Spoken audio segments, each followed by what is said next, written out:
Welcome to the video for chapter 5.1. So we are in the last chapter before the end of unit 2, which means the unit 2 exam is going to be pretty soon. So chapter 5 is all about cells, specifically the differences between prokaryotic cells and eukaryotic cells. So in chapter 5.1, we're going to specifically look at bacterial prokaryotic cells and some of the things that are unique to bacteria. Before we start into chapter 5, remember this question from exam 1. Why is it important to understand the differences between human beings and disease-causing microbes when developing treatments for disease? Well, guess what, guys? It's coming back. Okay, it's a good question to know the answer to because it's going to show up again and again and again in this course. So, especially in this chapter. In fact, most of 5.1 and 5.2, we're going to talk about different ways we can answer this question specifically with bacteria. Okay, so as we said, we're on chapter 5. Chapter 5 is cell biology of bacteria and eukaryotes.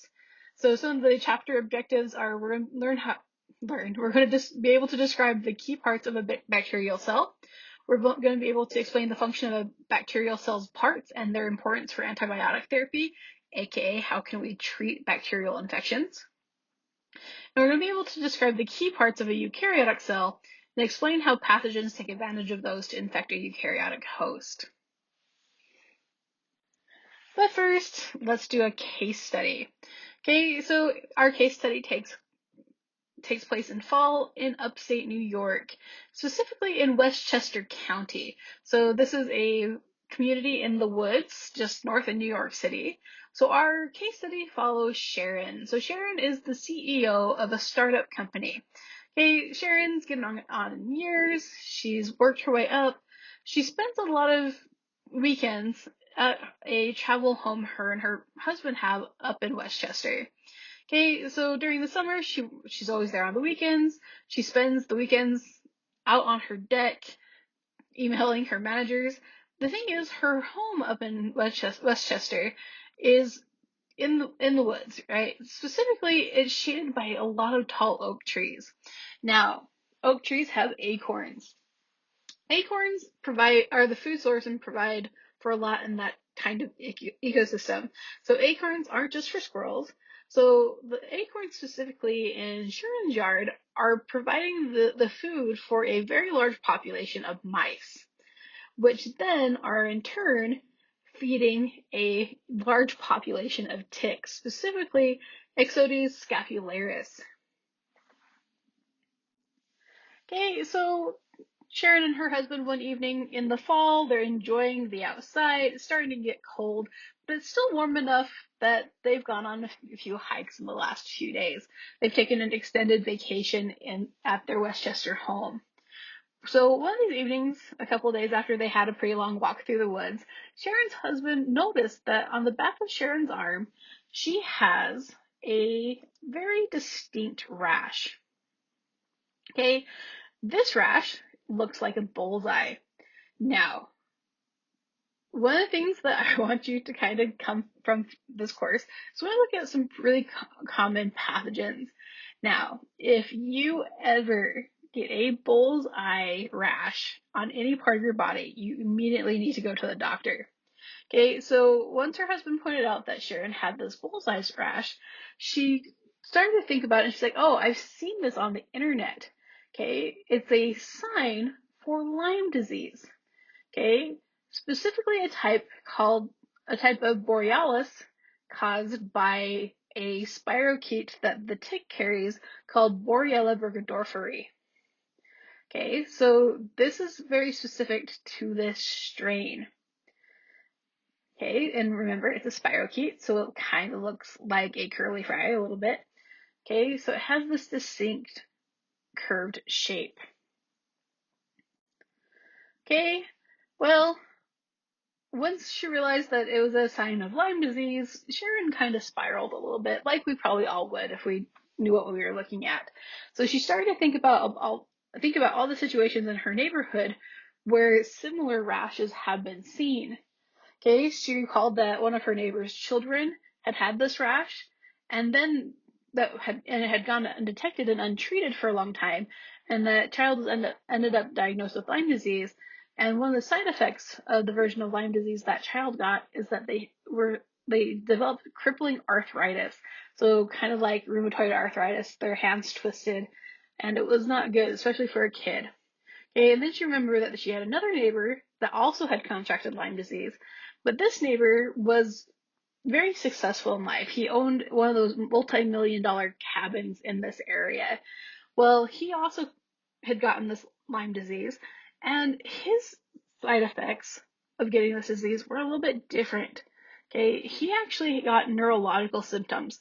So he started to have some paralysis, his nervous system wasn't working right, and ultimately it disabled him. He wasn't able to work anymore.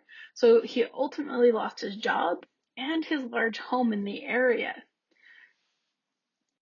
So at this point, Sharon is spiraling. She's gone down the bad rabbit hole, and she's starting to freak out. Okay, so there's not an ER near her. So the next day, early in the morning, she calls her doctor's office and makes an appointment to see him. Okay, because Sharon went to the doctor soon after the rash was detected, her doctor was able to prescribe an oral antibiotic called doxycycline, and she was on that for a few weeks. And thankfully for Sharon, the antibiotic cleared up all her symptoms. The rash went away, and she ended up not getting Lyme disease. She was very fortunate because of this. But if she had left it for a few more days and went undiagnosed and untreated, her tick bite could have led to Lyme disease and some of those more serious symptoms like her neighbors. In fact, nowadays in some of these counties like Westchester, there is a common knowledge in the population that if you go walking in the woods because of the large tick population, when you come home, you immediately get somebody else to go check you for ticks, kind of like we do in the sagebrush if you go camping around here in Idaho. And if they find it, a lot of people go as soon as they find a tick bite, even if it hasn't shown a target-shaped rash, a lot of them go to the doctor and I forget the word. They go and before they can get Lyme disease, they get put on antibiotics to treat anything they may have gotten from that tick bite or from that tick, even if it didn't bite them. Okay, so we're going to start into 5.1. 5.1 is an overview of the bacterial cell. Okay, so we're going to be able to describe the structure and function of the bacterial cell and how it differs from the cell of a eukaryote. And we're going to be able to describe the different biochemical composition. So what makes up the bacterial cell compared to the eukaryotic cell by the time we get done with this section. Okay, so let's go over an overview. We've seen these definitions before. So we have two types of cells. We have prokaryotic cells and we have eukaryotic cells. So pro means no or before. Okay, remember kary means kernel. So prokaryote means before kernel or no kernel, which means prokaryotic cells do not have a true nucleus, aka they have no nuclear membrane and no membrane-bound organelles. Eukaryotic cells are the opposite, and they do have a nucleus, which means they do have a nuclear membrane, and they have membrane-bound organelles. Okay, prokaryotic cells, we see those in the bacteria and archaea domains of life, and well, eukaryotic cells are the eukarya domain of life.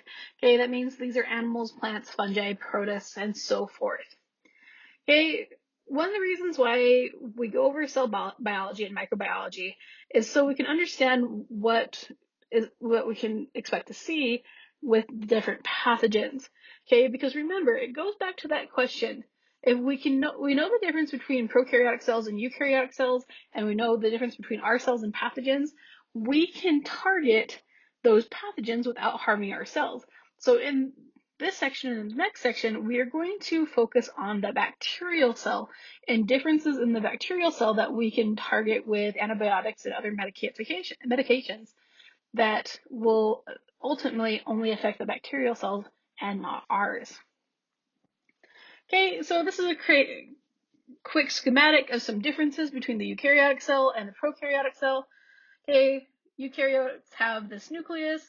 They have membrane-bound organelles, which means membranes are part of it. So the endoplasmic reticulum, the Golgi apparatus, the mitochondria, these all have membranes.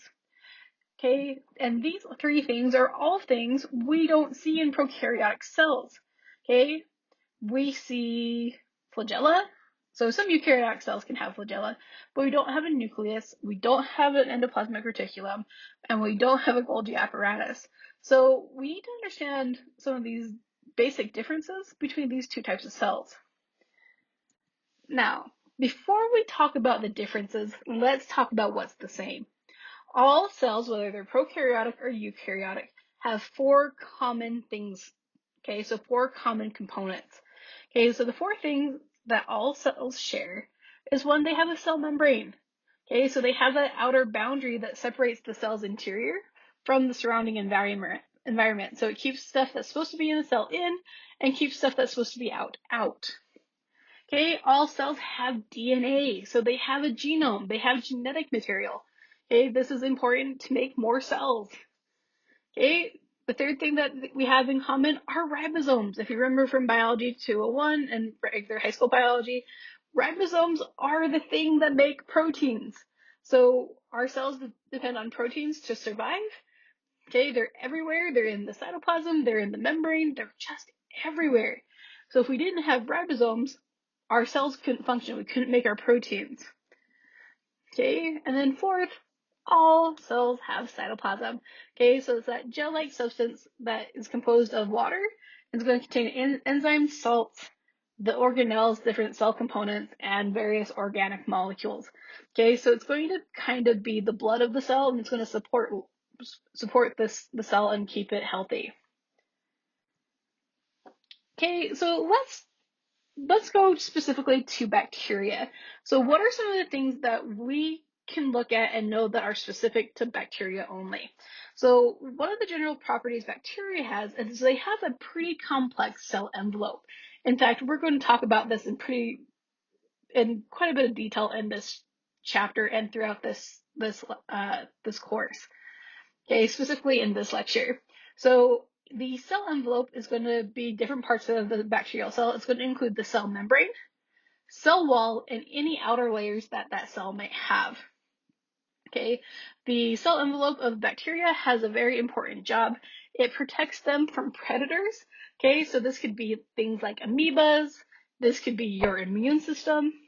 Okay, and it also protects the bacteria from environmental stress. Okay, but the thing is, there's a protective element to the cell envelope, and some cell envelopes and specific types of bacteria, which we'll talk about in this lecture, can secrete toxins that can disrupt the host cell's function. Okay, for us, if we get an infection with one of these bacteria, we can go into toxic shock. Okay, so another general property of bacteria is that they have a small genome. Okay, humans have 23 pairs, so 46 chromosomes, and they're large and they have lots of base pairs. Bacteria have very small genomes. Okay, they actually have one chromosome. It's circular, it's not linear like ours. Okay, because it's small and there's only one, this allows the bacterial cell to copy or replicate that genome really quickly with not a lot of resources. We don't have to use a lot of energy. We don't have to use a lot of nutrients. Okay, this is one of the reasons why bacteria can divide into more bacteria more quickly. And this is why bacterial infections can get worse, say like antibiotic resistant, because this small genome can replicate so quickly, it can evolve and adapt to the environment more quickly. Okay, so one of the difference is, besides the size and the shape of bacteria versus of a bacteria's genome versus our genome, one of the things that is different is that bacterial DNA has little to no non-coding DNA, or we sometimes refer to this as junk DNA. Okay, so our DNA contains introns and exons. So one of these is non-coding and one of these is coding. We're not quite sure what the non-coding DNA in our cells is for. We think it might be to protect are the parts of our DNA that actually code for proteins. So if something happens and your DNA ends up being bad or gets broken, or mutates, that's the word I'm looking for, it could affect something that's not going to affect something like coding for a protein. Okay, and this is another reason why replication happens really quickly in bacteria versus us, is because they have little non-coding or junk DNA. Those organisms, that bacteria, doesn't have to spend the time to take out the non-coding before it can copy and replicate and start to make things. Okay, so the third general property is that all bacterial cells have similar cell parts. Okay, and these cell parts are very well coordinated, meaning they work well together. Okay, they're very efficient. Okay, so these coordinated cell parts are going to allow for the bacterial cell to replicate really quickly. In fact, if we look at E. coli in the lab setting, like in our lab in class, can replicate quickly. So E. coli can divide and replicate every 20 minutes, which means even if we start out with a small number of E. coli, they become very large numbers very quickly because they divide 3 times an hour. Okay, now 20 minutes is what it takes for E. coli cells to reach maturity. So if we compare that to human maturity. So maturity is defined in biology as when something can have offspring, so produce offspring. So for humans, about 12 is the average when humans can start to have offspring. And then so if you think about that, and another 9 months for the baby to incubate and fully mature and be ready to come out, we're looking at about 13 years to reach sexual maturity for humans. So bacteria have an edge on us that way.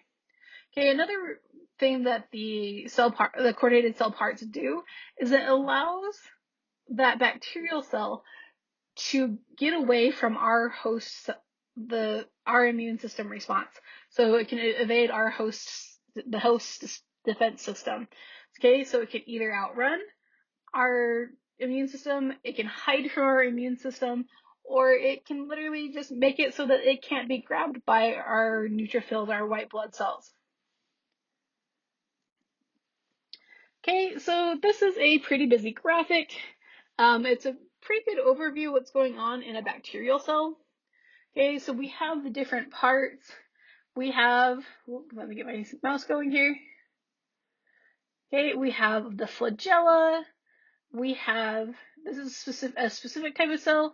So this cell has 2 membranes. We have an inner and an outer. The cell walls in between the two.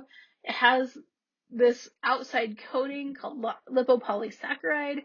We have ATP synthase. So if you remember from Biology 201 when we talked about cellular respiration, ATP synthase is the enzyme that takes ADP, so adenosine diphosphate, and adds a phosphate back to get ATP, adenosine triphosphate.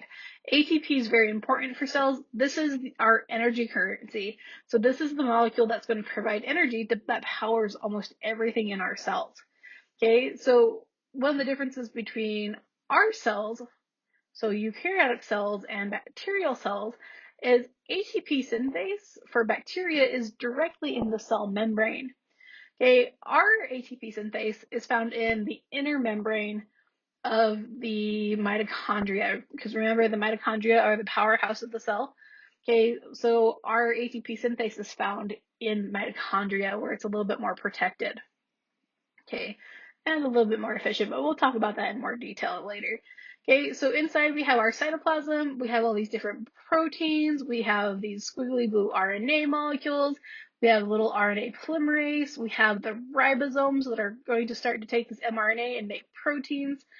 We have the nucleoid, this is where the DNA is found. Okay, so this is kind of a rough estimate about what's going on here. So let's go through this piece by piece. Okay, we mentioned this several times. We'll mention it one more. Okay, an important component of all cells is the cytoplasm. Okay, so this gel-like substance that makes a network of proteins and other macromolecules that are going to be essential for the cell to survive. Okay, cytoplasm is always found inside the cell membrane. Now, if we are talking about eukaryotic cells, cytoplasm is located between the nuclear membrane and the outer cell membrane, so the plasma membrane. Inside the nuclear membrane, inside the nucleus, we don't have cytoplasm. We actually have a specific thing called nucleoplasm, and it's going to be a little bit different. But in prokaryotic cells, we don't have a nucleus, so everything's in the cytoplasm. Okay, so the next thing we're going to talk about is the bacterial genome. Where is it located if there is not a nucleus? Okay, so bacterial DNA is not just free floating through the cell. Okay, it's actually going to clump together and make up an area that we call the nucleoid or the nucleoid region. Okay, so since we have a single double-stranded circular chromosome, in order to fit in the bacterial cell, it's going to kind of twist and loop over itself so it takes up less space, kind of like how our DNA supercoils itself to fit into our cells. Okay, so the area this is going to be found is the nucleoid. Now, if we look here at this electron micrograph that's been colored, we have this nucleoid region, so this is where our DNA, but we have a couple other pockets of DNA, but most of it is found in this nucleoid region. Okay, just a reminder, the nucleoid is not the same as the nucleus. Okay, there is no membrane surrounding it, so this DNA is just in the cytoplasm. Okay, ours is not in our cells. Ours is in the nucleus where there's nucleoplasm, not cytoplasm. Okay, so let's talk about the cell wall. Okay, so what happens in the organization of different cells is we have the cell membrane and then the cell wall. Okay, specifically, this is how it's set up in gram-positive bacteria cells. Okay, so if you remember from biology, the other thing that has a cell wall are plants.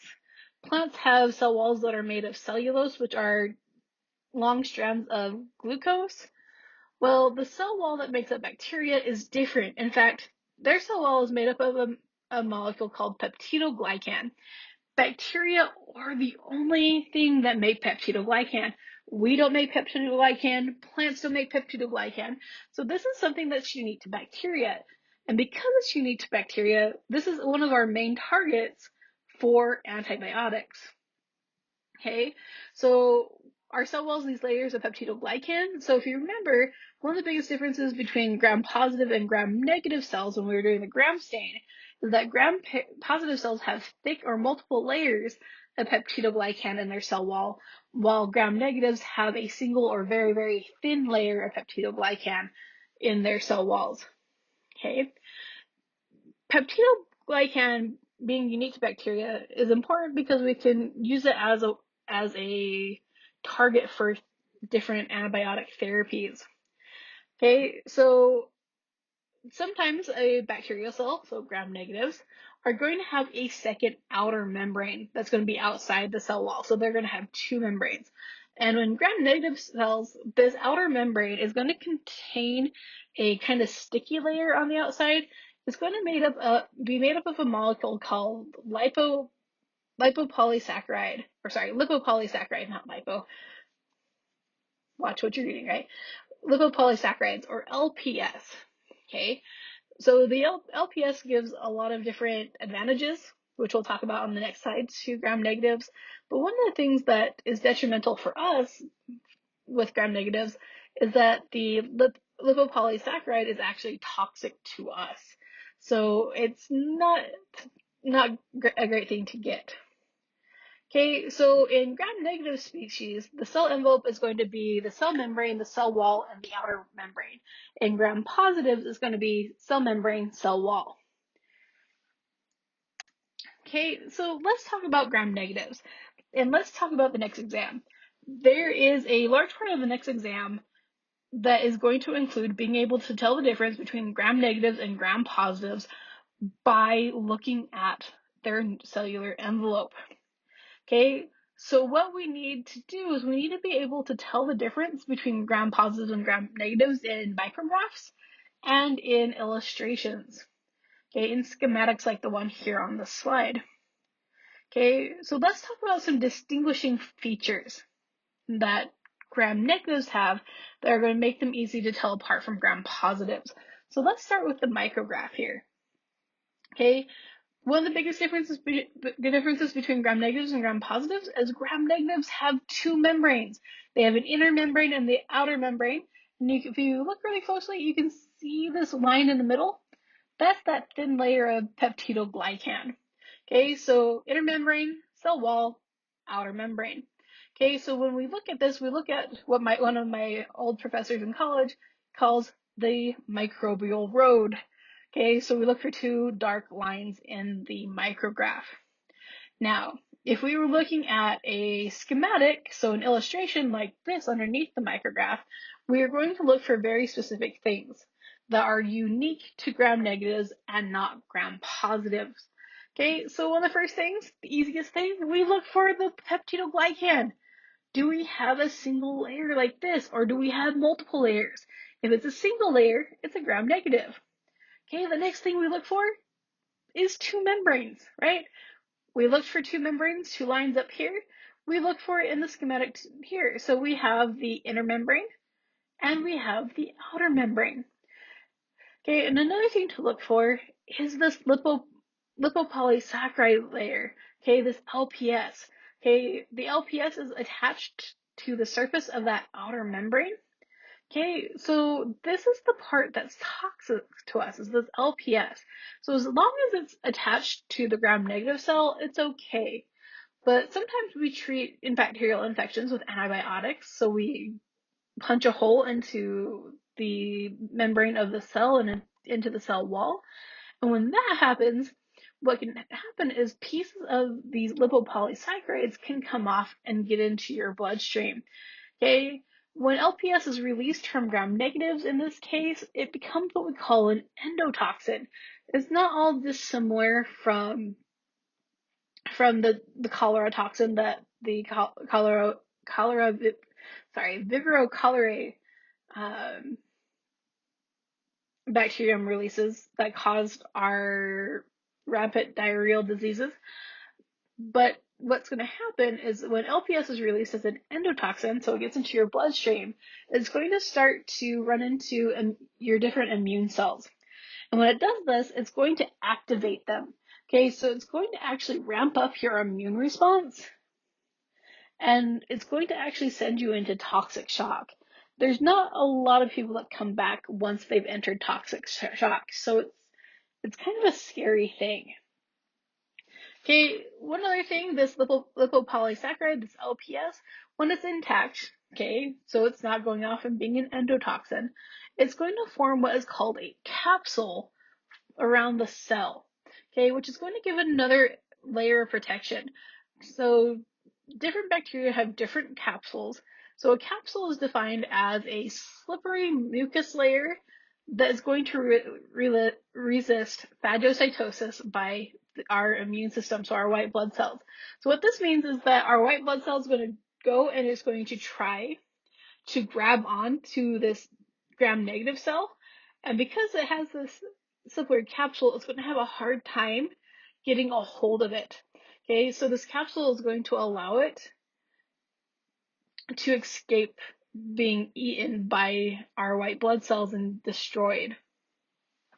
Okay, definitely know how to identify a gram-negative from both of these. Okay, so we need to talk about a gram-positive cell. Okay, so gram-positive cells have one less membrane. They only have one cell membrane instead of two. So it goes cell membrane, cell wall. Okay, so if we look here at the micrograph, we're going to look at this one sped up. So instead of two dark lines, we have one. This is the cell membrane. And if you see this little fuzzy area on the outside, this is actually the cell wall. This is those thick layers of peptidoglycan that are characteristic of gram-positives. Okay, this is why we can use differential stains like the gram stain to tell the difference between gram-positives and gram-negatives. Okay, because we have all of these layers of peptidoglycan, what's going to happen is that crystal violet stain is going to come and get stuck in the middle here. And when we add the iodine and when we add the mordant, it's going to make a complex that makes it really hard for it to get out of the peptidoglycan layer again. So it's going to stay purple and not let it leave. Unlike with the single layer in the gram negatives, there's not really anywhere for the stain to get stuck. So it's going to wash away when we use the decolorizer ethanol. Okay, so if you're given a schematic like this, like on the previous slide, these ones are a little bit more simple. There's not as many parts in the gram-positive cell. So what we're going to look for is we're going to look for the single cell membrane. This is our biggest indicator. Okay, and multiple layers of peptidoglycan. Okay, we don't have a second membrane. We're not going to have a lipopolysaccharide layer. We just are going to look for peptidoglycan and one membrane. So in my opinion, looking at the electron micrographs are the easiest way to identify these, but they're not too hard to identify if you look at the pictures as well.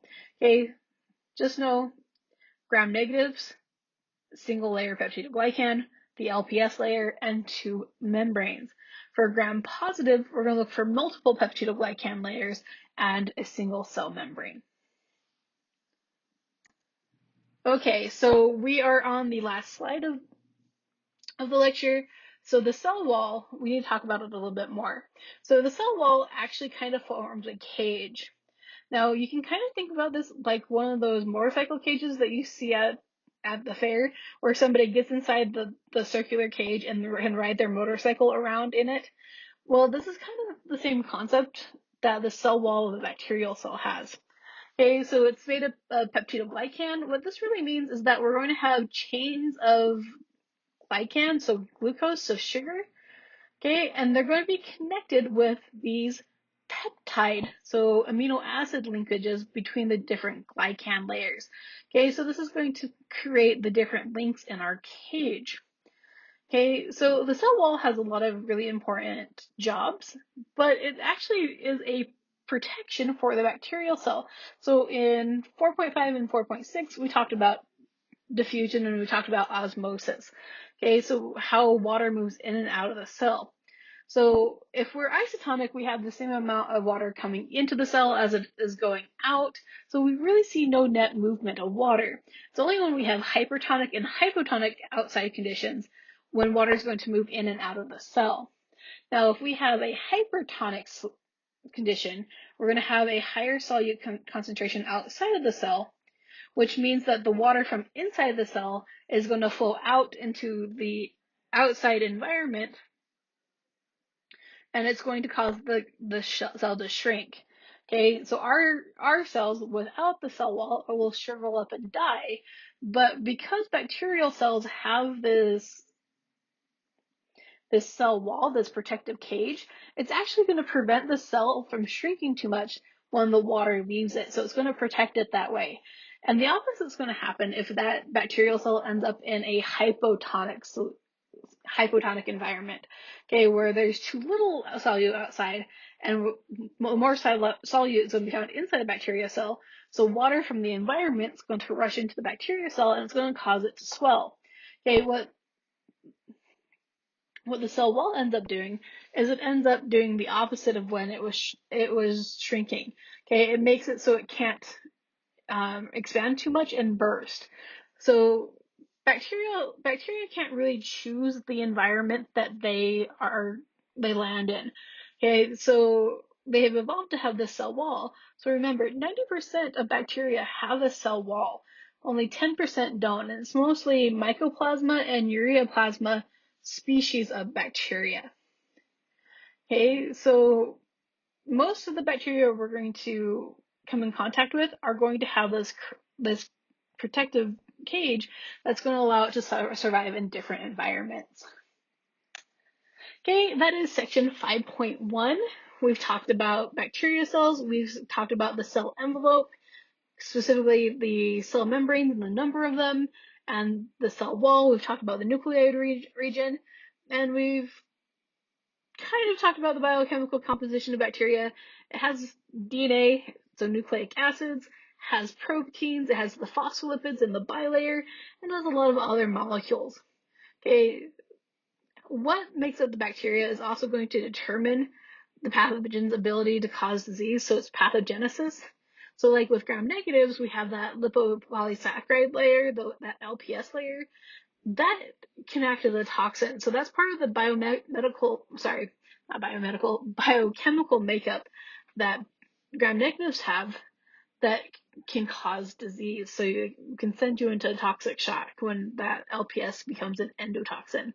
Now, we'll talk more about endotoxins when we get into the immune system chapters, so chapters 15, 16, and 17, but it might show up a couple times between now and then.